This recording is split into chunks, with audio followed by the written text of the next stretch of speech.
Hello, welcome to this channel, and today I'm going to be sharing ways to encourage your child to eat. You've clicked on this video because you need help and motivation to encourage your child to eat, and that's exactly what I'm going to do for you today in this video. The first thing I'm going to tell you is to observe them whilst they're eating. Look at the patterns. What are their favorite foods? Do they prefer wet foods or dry foods? Do they prefer a lot of fruits, or do they like a variety of foods?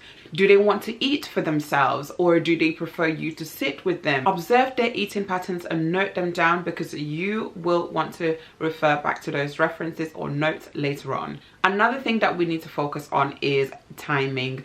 Timing is crucial when trying to feed or encourage a child to eat, because you cannot feed a child when they are overtired, over hungry. I'll just give you an example. When you have a baby and they're overly tired or overly hungry and you're trying to breastfeed them, they are going to refuse that breast. They feel overwhelmed, and you would have to calm them down first or allow them to rest first before they even accept the feed. It's the same thing when it comes to children. Make sure that you are really focusing on timing. You can see that they are starting to feel hungry, and then that's the perfect timing to offer them food, because they're more likely to eat it. Routines are one thing that I absolutely swear by. It works. Absolutely amazing, especially for me as a stay-at-home mom. I need my routines in check. So routines are a great way to start. Breakfast, snack, lunch, snack, dinner. Set a routine for when the meals are, or when your snacks are. For example, breakfast time. Let them be aware that breakfast time is around this time, and this is what we do around breakfast time.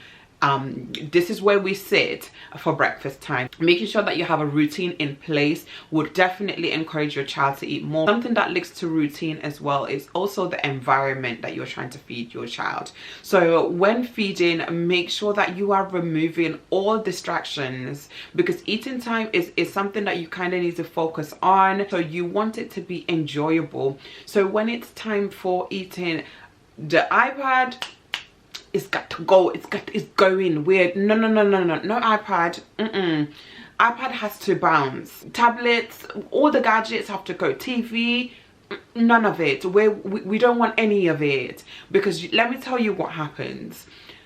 They will say they will eat with it, because I've done it. I'm a parent. This is just from my experiences. I've done it when my son is like, oh, I'll definitely sit down and eat. And as you place it down, they start eating. 1, 2. The whatever program they're watching steals their attention. Food is left cold. They've not eaten. Gadgets away, TV away, distractions away. The environment that you set for eating for your child is very important. Let them know where to sit when it's dinner time. For dinner time, if you have a table, that they have a small table for them, or a family table, set it for them. Let them know that it's time for food. And also eating as a family is an amazing thing. It really gets you to connect anyway as a family, but they are able to see other family members eat, which will encourage them to eat. So environment is absolutely a key factor in terms of encouraging your child to eat. Choices. Okay, let's get into this. We have to give our children choices. We cannot feed them the same things over and over again. I mean, you cannot feed me the same things over and over again. I like varieties. So we have to look at these little humans like little humans. Yes, they are our children, but we have to just put ourselves in their position sometimes and think, okay, you know what, he or she might be bored of this sort of food that I've been giving them, so maybe I should try an alternative. So giving them choices. When you're preparing food for them, have varieties. If you've done the first step by observing them, you're more likely to see what they're really enjoying. And if it's more fruits, you know that when you are making them snack or lunch or breakfast, you can add the fruits on the side. I will show you a clip of the plates that I use. I think they're called the apple plates by MUNCHKIN. They're absolutely amazing because of it's got different compartments where you could section the foods. So that really works because you can kind of see where everything goes. So giving them different choices of food. For example, breakfast, giving them a yogurt, giving them toast with peanut butter or jam, or just toast on its own, and then having fruits on the side. that is a variety of foods that they can eat, and they'll possibly be able to, even if they don't have all of it, they'll have able to have a nibble of a few. But when you observe them, you're able to gather information of the foods that they frequently like to eat or they have an interest in. You can kind of just bring that together in a lovely plate, and here you go. Here's your breakfast or lunch or dinner. Some kids as well do not like their foods being mixed, so that is a great option as well for you to choose or try out at home. Get your child involved when preparing their food. They are more likely to eat it because they see what's going in their food. For example, if it's something as simple as toast, you can literally get them to make their own toast. It's fun and they really get to enjoy it, and it's bonding time for you too as well. So try and encourage them to get involved in terms of preparing their food. Explain to them the ingredients that they're using, the vegetables that they're using. Let them have a feel attached, because if they prepare their food, they are more likely to eat it or even give it a try. And remember, what we're trying to do is to encourage them. Food is to be enjoyed, so make it enjoyable. Don't make it too restrictive. Don't make it too harsh and hard and difficult. Food is to be enjoyed, so allow your children to just have a very relaxed vibe at home. What you don't want to do is to force, when it's food time, it being angry or being upset, or someone saying no, you can't have this, or someone forcing the food onto you. That's the one thing that we definitely want to stay away from, because what we want to do is encourage. You never want to force your child food, because they won't have a good relationship with food. So what you're trying to do is to just encourage them to eat, so that they're able to have a good relationship with food.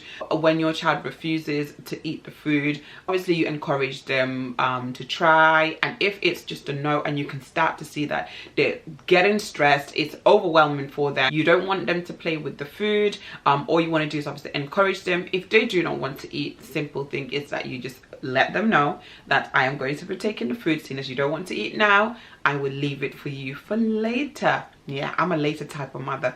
You say you don't want to eat, no problem.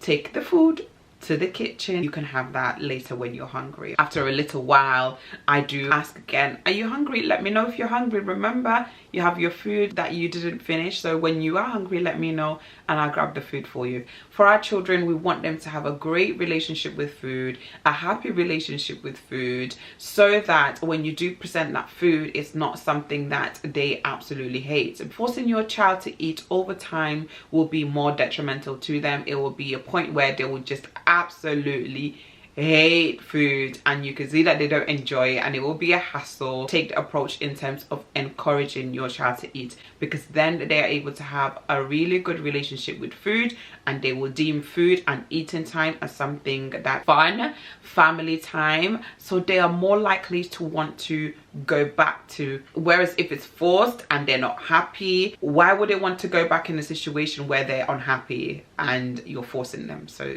obviously that's very counterproductive. Again, when they refuse to eat, ask them why they don't want to eat. What do they not like about the food? Or they feel like it's too spicy for them. Is it the texture? Is it the taste? Because having these conversations with them, you get to know more of what they like, and you can start catering it more to them. So just having this conversation with them, you get to know a lot more in terms of what their likes are and what they do not like. Don't negotiate. Okay, let me give you a scenario.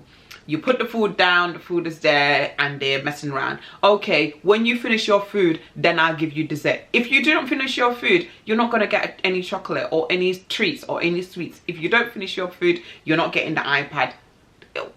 Don't do that. Don't. I've been there. Don't do it. I'm telling you from experience. Don't do it, because it backfires. It will start to become a habit, and it's not a healthy habit, because they're only eating just so that they can get dessert, but not eating to actually understand that I eat because it's enjoyable, and then I also get to have dessert too. So it needs to be a process where it's enjoyable all the way through. And sometimes it's not enjoyable all the time, and I get it, because there will be certain foods that they do prefer. But what you do not want to do is just have this negotiation going on back and forth. Well, I'm not saying it's going to be easy, but you definitely are going to need your patience to be at 100. Okay, patient level is going to be high because you just need it. I mean, parenting in general, you need patience. You have to be positive when you're encouraging anyone, never mind a child. One very important information that I'm about to give you is that if you see that there's a drastic change in terms of your child's weight or health in regards of them not eating, do contact your GP straight away. Let them know what's going on, because there are times where you just need to go and get further help. That some of these things you just cannot do at home or with these tips that I'm simply telling you, so they can give you further advice, further information in terms of encouraging your child to eat. I will also link a blog post down below for breakfast ideas with the information that I've given you. This is from my experience with my two beautiful boys, but I just wanted to just share this, and I'm hoping that someone will be able to benefit from this. If you've got any tips on how to encourage your child to eat, please comment them down below on this video, because I know that people read comments and someone will really benefit from your advice or your tips. So definitely note them down below and we can share tips of ways to encourage our children or our child to eat. Seeing as we've been talking about food, click on this box so you can get some after school snack ideas that will hopefully get your child eating. I hope you've enjoyed this video and I'll see you in another one. Bye.